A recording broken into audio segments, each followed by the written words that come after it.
Hello students, कैसे आप सभी लोग। स्वागत है आप सभी का आई क्वांटम में। मैं सुरेश निगम आप सभी का स्वागत करता हूं आई क्वांटम में। तो जैसा कि आप सभी को पता है कि आईबीपीएस पीओ प्री का जो अपकमिंग एग्जाम होने वाला है वो है आपका आगे आने वाले अक्टूबर में। ठीक है, तो 30 डेज का मैं प्लान आप सभी के लिए लेके आया हूं फॉर क्वांट के लिए, क्योंकि मैक्सिमम लोगों को ना क्वांट में बहुत ज्यादा दिक्कत होती है कि सर किस तरीके से प्रिपरेशन करें, कैसे करें, कौन से चैप्टर्स को प्रिपेयर करें, कौन से टॉपिक को हमें प्रिपेयर करें, किस चैप्टर पे हमें ज्यादा ध्यान देना है। तो इन सारी बातों को हम लोग लेके आएंगे, यहाँ पे एक एक करके समझेंगे। तो सबसे पहले तो आप सभी का स्वागत है यहाँ पे आई क्वांटम में। तो आज हम लोग बात कर लेते हैं यहाँ पे 30 days plan for quantitative aptitude. ठीक है, जिसको एक्सप्लेन करेंगे हम लोग बहुत ही स्मार्ट तरीके से और बहुत ही बड़े तरीके से, और जानेंगे कि कैसे आप सभी को ये प्लान करके अपने क्वांटिटेटिव एप्टीट्यूड के जो स्कोर है उसको आपको क्या करना है, बूस्ट करना है। ठीक है, तो चलिए स्टार्ट कर लेते हैं। तो सबसे पहले तो आप सभी को बता दूं एक स्लोगन के साथ आईबीपीएस पीओ 2024 की अगर हम लोग बात करें, जितने भी एस्पिरेंट्स हैं, कर हर मैदान फतेह, यानी यही वो मौका है, यही वो जुन है जो आपको यहां पे दिखाना है 30 डेज में, और आपको अपने लक्ष्य तक, अपनी मंजिल तक लेके जाएगा। ठीक है, तो सबसे पहले हम थोड़ा सा समरी की बात कर लेते हैं। ठीक है, आईबीपीएस पीओ के एग्जाम की समरी की अगर हम लोग बात करें तो ऑर्गेनाइजेशंस की अगर हम लोग बात करें तो कौन सा है, आईबीपीएस, ये सभी को पता होगा, आईबीपीएस कंडक्ट कराता है आपका। पोस्ट नेम आपकी कौन सी है, यहाँ पे प्रोबेशनरी ऑफिसर है। वैकेंसी आपकी कितनी थी 3955, जो कि रिवाइज वैकेंसी है आपकी। ठीक है, पार्टिसिपेटिंग बैंक आपके कितने हैं, 11 है। एप्लीकेशन मोड कैसा है, ऑनलाइन है आपका। ठीक है, और जो एग्जाम है आपका प्री का वो कब है, 19 एंड 20 अक्टूबर 2024। एग्जाम मोड आपका कैसा होगा, ऑनलाइन होगा। ठीक है, यहाँ पे रिक्रूटमेंट प्रोसेस क्या होता है, पहले आपका प्री होता है, देन उसके बाद फिर इसमें मेंस होता है, देन उसके बाद फिर आपका क्या होता है, इंटरव्यू होता है। ठीक है, और आगे हम लोग बढ़ लेते हैं। एजुकेशनल क्वालिफिकेशंस की अगर हम लोग बात करें तो ग्रेजुएट आपको चाहिए होगा। एज लिमिट तो आप सभी को पता है 20 to 30 के इन बिटवीन होती है। ठीक है, सैलरी की अगर हम लोग बात करें तो देखिए सैलरी जो आपकी आती है ना, अराउंड जो सारे डिडक्शंस को हटा करके जो सैलरी आपकी मिलती है वो होती है अराउंड 52,000 to 55,000 के अराउंड मिलती है आपको। और साइट आपको जिसमें आपको रेगुलरली चेक करते रहना है, जिसमें रिजल्ट आएगा, सारी अपडेट्स आएंगी, वो कौन सी साइट है, www.ibps.in पर। चलिए अब आगे बढ़ लेते हैं।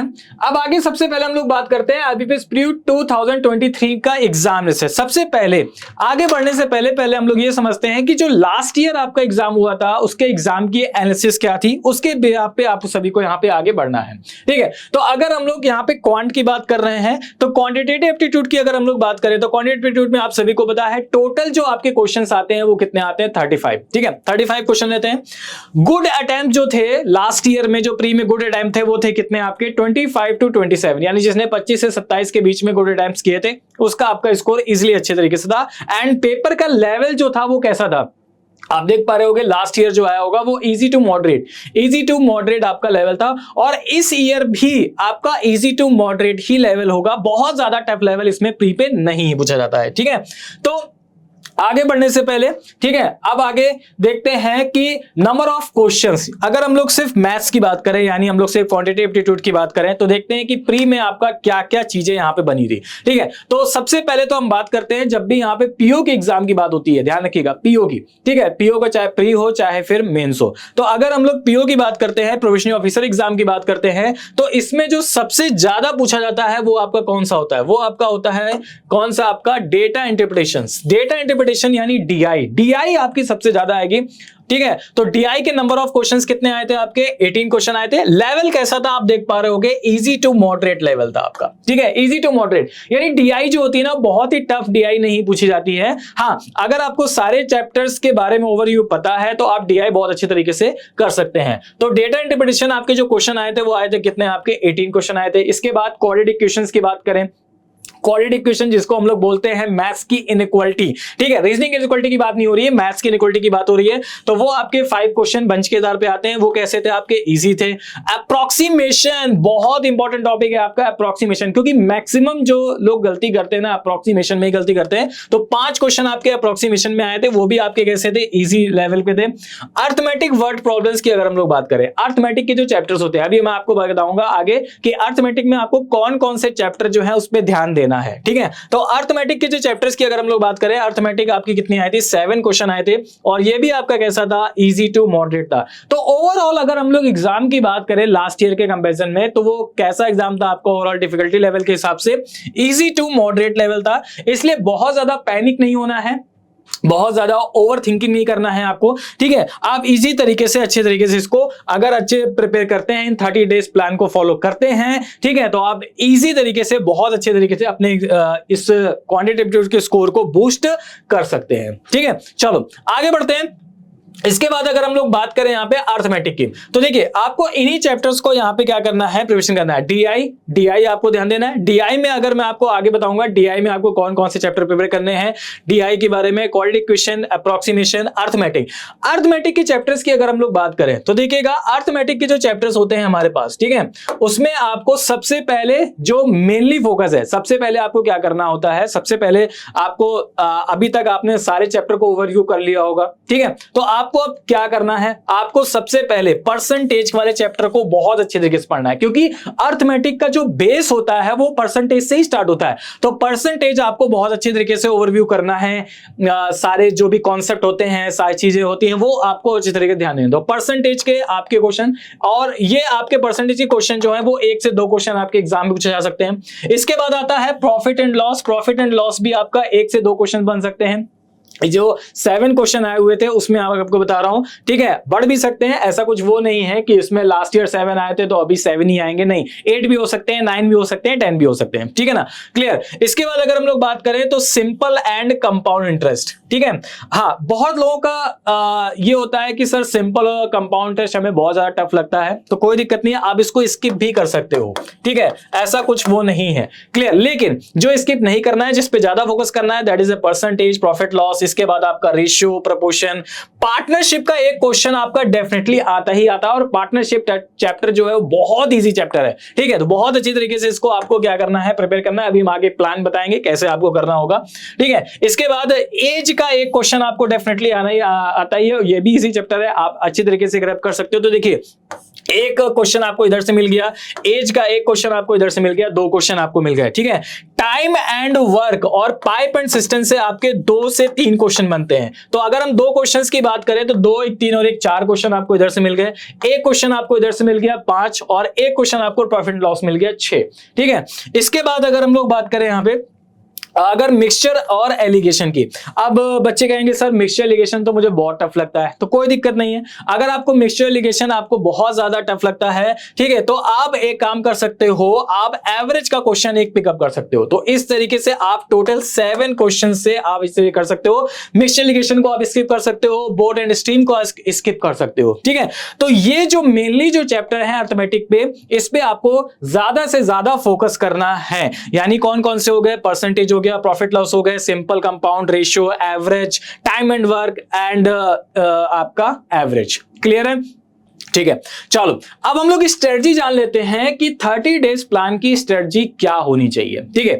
अब एग्जाम में तो आपका ऑलमोस्ट अराउंड 30 डेज बचे हुए हैं प्री में, ठीक है। तो हमारी स्ट्रेटजी ऐसी होनी चाहिए कि आपको सारा का सारा जितना आपने अभी तक पढ़ रखा है वो सारा का सारा आपके दिमाग में, आपके फेस में एक तरीके से रिकॉल हो जाए, ठीक है। तो उसके लिए मैं आपको बता रहा हूं आपको करना क्या है। जब सबसे पहले अगर हम लोग बात करें यहां पे, तो आज से लेकर के 30 डेज तक आपको मॉक लगाने हैं, और मॉक आपको लगाने हैं पर डे आपको 2 मॉक्स लगाने हैं, ठीक है। पर डे आपको कितने मॉक्स लगाने हैं, 2, ठीक है, ध्यान से समझिएगा। पर डे आपको 2 मॉक यहां पे लगाने हैं प्री के, पर डे आपको 2 मॉक लगाने हैं। और ऐसा नहीं है कि सिर्फ मॉक लगाया, हाँ देख लिया इतना स्कोर आ गया, ठीक है, नहीं नहीं नहीं, ये एक पॉइंट मैंने यहां पे लिखा हुआ है, क्या, practice mock test and note the mistake. यानी आपको मॉक्स तो लगाने हैं, लेकिन साथ ही साथ आपको इसमें यह भी एनालाइज करना है कि हमारा स्कोर कितना आ रहा है, और जो क्वेश्चंस में रॉन्ग हुए हैं,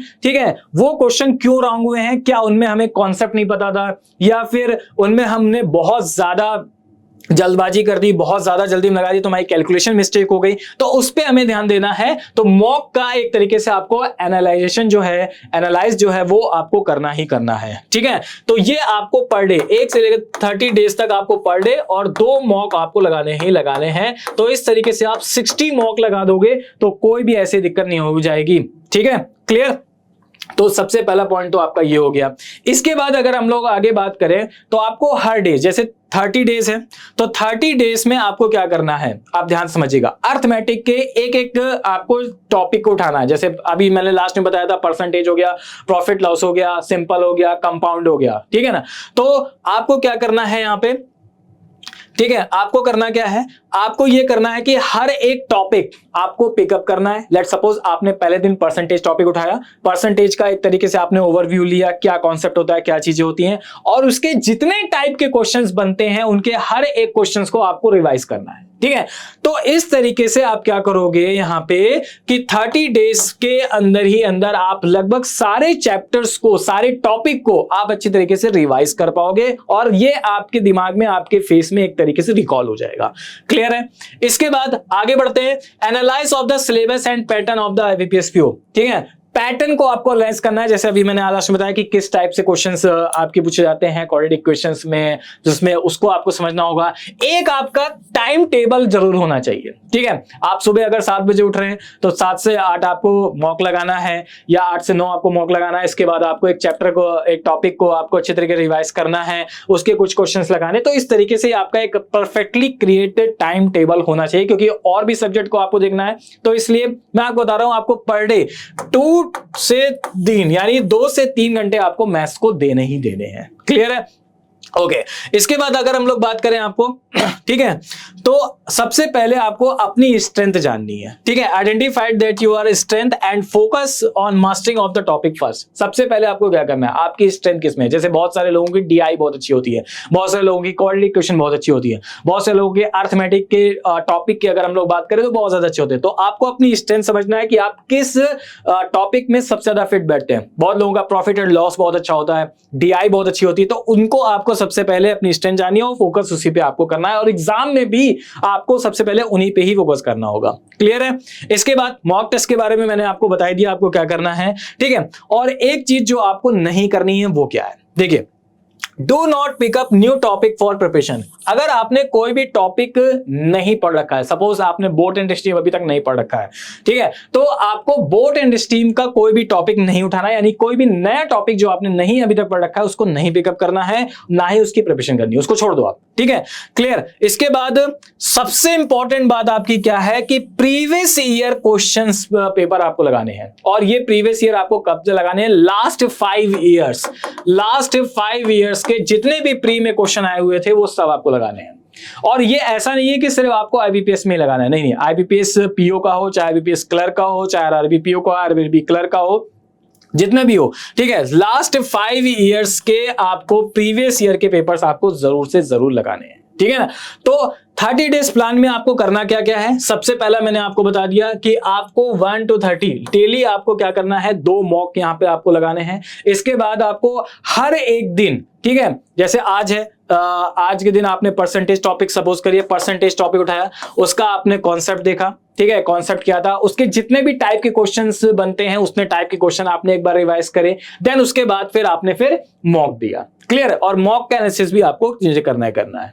क्लियर? तो इस तरीके से जब आप हर डेज का अलग अलग टॉपिक उठाएंगे, अलग डेज का अलग अलग, तो इस तरीके से क्या होगा कि 30 दिन में आपके सारे टॉपिक भी रिवाइज हो जाएंगे और मॉक भी अच्छी तरह लग जाएगा, उसको भी एनालाइज कर लेंगे, तो आपकी परफेक्ट तैयारी हो जाएगी। और एक चीज बात का आपको और ध्यान रखना है, अगर हम बात करें यहाँ पे DI की, ध्यान से समझिएगा, DI जो सबसे ज्यादा बुझी जाती है, तो DI में आपको करना क्या है, आपको पर डे यानी हर एक दिन आपको क्या करना है, 2 DI आपको पिकअप करनी है। अब वो 2 DI कौन कौन सी होगी, तो देखिए मैं आपको बता दूं, सबसे पहले आपको पाई ग्राफ की DI पिकअप करनी है, फिर उसके बाद आपको बार ग्राफ की DI पिकअप करनी है, ठीक है, फिर उसके बाद आपको जो कंबाइंड DI आती हैं रेडार वाली, उनको, यानी आपको करना क्या है, 2 DI डेली का डेली आपको सॉल्व करना है, मॉक आपको लगाने हैं 2, सारे ही टॉपिक को आपको डेली का डेली प्रिपरेशन करना है, उसको जो करना है। तो इस तरीके से जो आप 30 डेज का प्लान, और ये ऑलमोस्ट अराउंड 2 से 3 घंटे में आराम से हो जाएगा, इससे कोई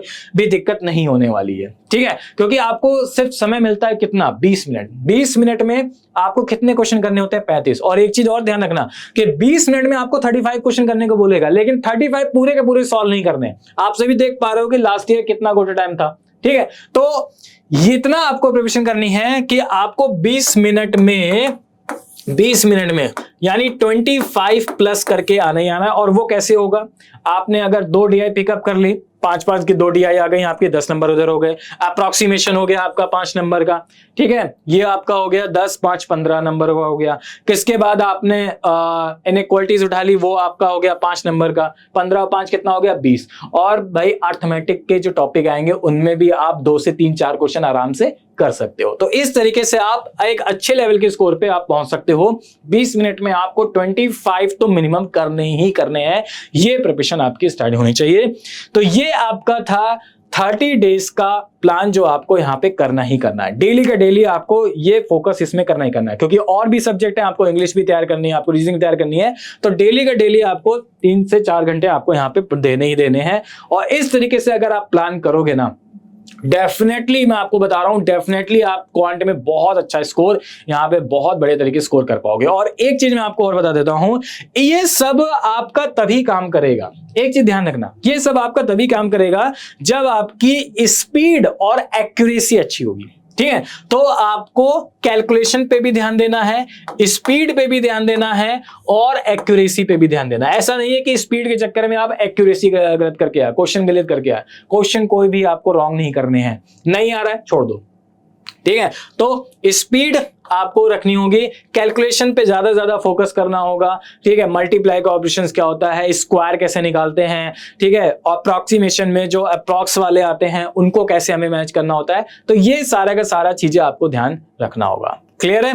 तो ये था आपका 30 डेज का प्लान जो मैंने आज आप सभी को बताया, ठीक है। आगे की वीडियोस में हम और भी वीडियोस लाते रहेंगे और देखते रहेंगे कि कैसे आपको कैलकुलेशन को बूस्ट करना है, कैसे डीआई को आप अच्छी तरीके से सॉल्व कर सकते हो। और डीआई के लिए आपके 3 टॉपिक अच्छे होने चाहिए, एक हो गया आपका परसेंटेज, एक हो गया आपका एवरेज और तीसरा हो गया आपका रेशियो एंड प्रपोर्शन, ठीक है। तो ये था आपका बढ़िया से बढ़िया आपका 30 डेज का प्लान। इस 30 डेज के प्लान को अगर आप फॉलो करोगे तो IBPS प्री कुछ नहीं है, एकदम हलवा, बिल्कुल हलवा, खत्म, कुछ नहीं। आप क्वांट में ज्यादा स्कोर कर पाओगे, 20 मिनट में आप 25 प्लस आराम से बिल्कुल एक्यूरेसी के साथ सॉल्व कर पाओगे। क्लियर है। तो ये था हमारे पास, तो आज के लिए इतना ही रखते हैं, और भी वीडियोस हम लोग लाते रहेंगे, तब तक बने रहिए iQuanta के साथ, मेरे साथ। थैंक यू सभी को, टेक केयर, बाय बाय।